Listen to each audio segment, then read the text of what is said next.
Hello everybody, I'm Callum from Merge Games. I'm the product manager on Definitely Not Fried Chicken, and today we've got a bit of an exciting interview with Nick from Dope Games, the developer of the game. So hello Nick, how are you? Hi Callum, I'm good, thank you. How are you? I'm great. It's lovely. I feel like we don't get as much of an opportunity to speak to each other as I'd like. So it's a pleasure to take some time to sit down to you and talk to you about my favorite weirdest game, which is obviously Definitely Not Fried Chicken. Before we jump into that, I would love to know kind of a bit about you yourself. Who are you?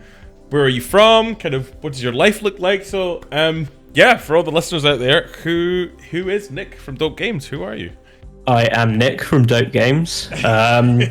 I grew up on the Isle of Wight, so I spent my childhood on the Isle of Wight. I now live in Birmingham, which is where I run my small one-man studio from.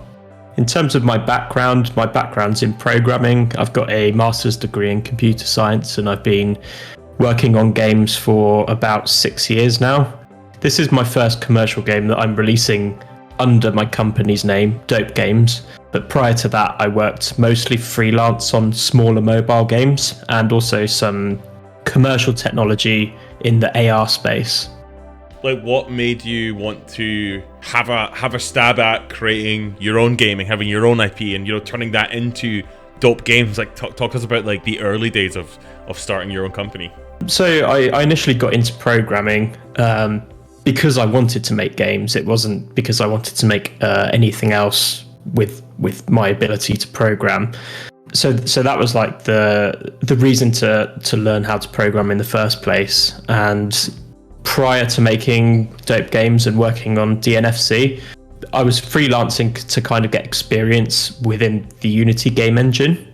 While I was freelancing, I was kind of working on prototypes, and this was one of them. Mm-hmm.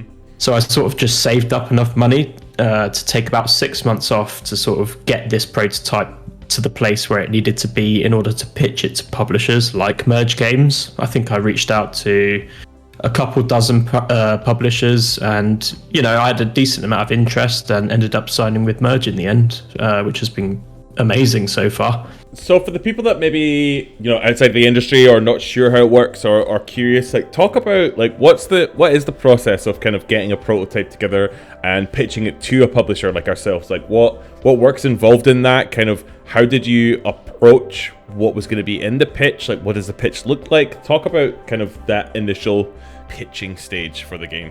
So I think an important thing to have is a playable build before you start pitching. So I would work on a build it can be a vertical slice of the game, which just shows off a very basic portion of the game loop, if that makes sense. So what is the player going to be doing, most of the time when they're playing it? Obviously, when you're pitching it, publishers will know that you're going to flesh it out with other features and that, but you should try and nail the core loop. When you've got the prototype to the place where you think it is ready for publishers to see it, well, the way I did it anyway was just really carefully crafting an email, which include GIFs.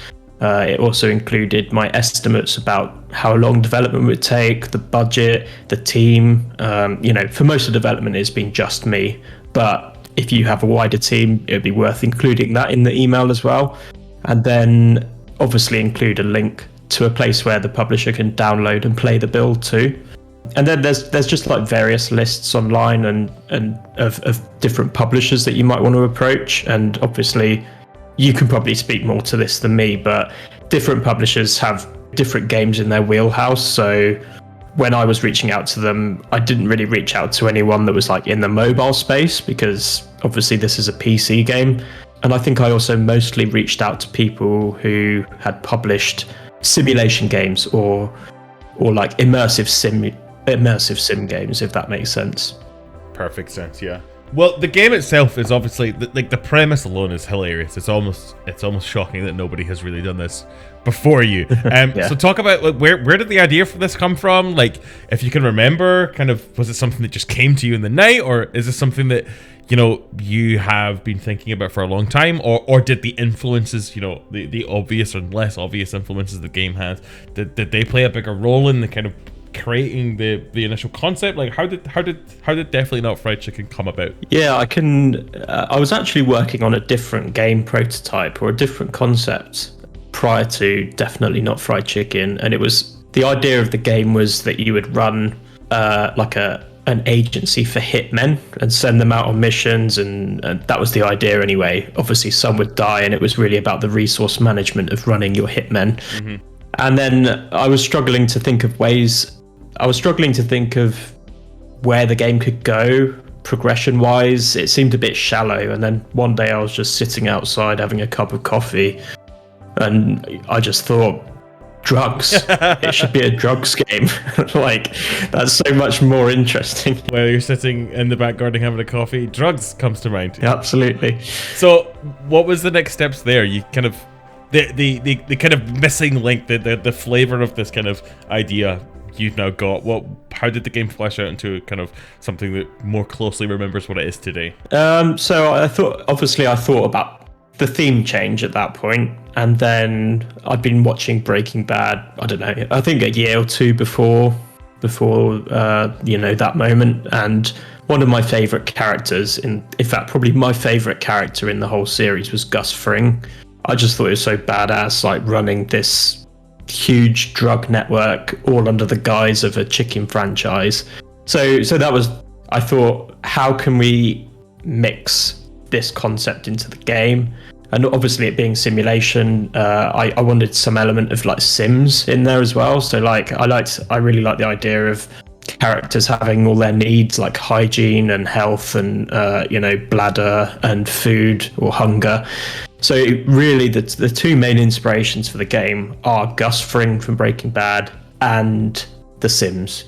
If you like mush them together, I think this is what you get as a result. I think Breaking Bad is obviously the one, we see this all the time, and even Gus specifically.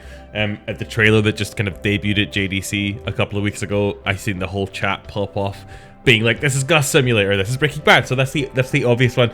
But I think The Sims would take people kind of by surprise a little bit more. I mean, maybe when they get their hands on the game it will become more apparent, but is something kind of you grew up on? Is that a game that you used to enjoy a lot as a kid? Oh yeah, like I loved especially The Sims 1. Like I remember getting all the expansion packs for it and just, messing about. I don't know if you have any experiences like this, but like you and your friends like sitting around the computer and you then sort of like name a sim after each one of you, and I don't know, maybe when they went home you like messed around with their sims or like gave them a terrible life or whatever. And just like, I don't know, the fact that it was a simulation game, and I really liked the fact that you could like mess about with it with cheat codes. Like, I know this is a bit psycho, but like making fireworks land indoors and letting your people go into the swimming pool and then removing the steps to get out. I think everyone who played The Sims has had at least one of those experiences like that, and I just thought they were really funny. So, well, I haven't got any swimming pools really that you can configure in this game, but like I did like the idea of, like, for instance, trapping your people and there'd be consequences for that, and things like that. I remember the horrible experience of trying to install the expansions to The Sims. You had to do them in the perfect order. It would just break everything, and I remember it being a nightmare. It seems like a million years ago now, mind you, but yes, I have fond memories with it. I think everybody has made their sibling or their kind of friend at school that maybe they didn't like so much in The Sims and then given them a horrible life. So I think everybody our age has one of those stories. Yeah, absolutely. What's been your favorite part on working on the game over the past couple of years? What's been some highlights? What do you enjoy the most? What are kind of the standout key moments that you've really enjoyed working on this game for the last couple of years? The key moments, I wouldn't want to name any one specific part of the game, but like the key, right, with the simulation game, there's a lot of moving parts. There's a lot of sort of subsystems, and like you kind of work on a subsystem in isolation, and then the magic for me is then when you sort of connect the systems, and then that's when you get a new gameplay feature comes out of it or something. So it's sort of the combining of these separate systems into something that's like bigger than the sum of its parts. That's like the magical moment of development for me.